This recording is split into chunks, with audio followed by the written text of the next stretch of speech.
ギーちゃんです。こちらオレンジコスモスちゃんです。とってもね可愛らしいオレンジのお花が咲いています。コスモスはね食べられます。オレンジコスモスちゃんも食べられます。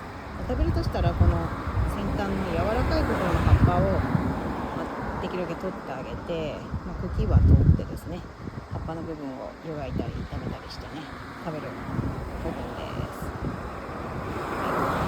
たくさん上の方があります。花が咲くぐらい大きくなるものよりも小さいこの若いところ、ここを取ってあげて、食べた方がオレンジコスモスちゃんは美味しいかなと思います。美しい花も巡られて葉っぱも食べられる素晴らしい、植物です。でこちらがシソのねお花が咲いています。シソじゃなかったニラです。ニラのお花も咲いています。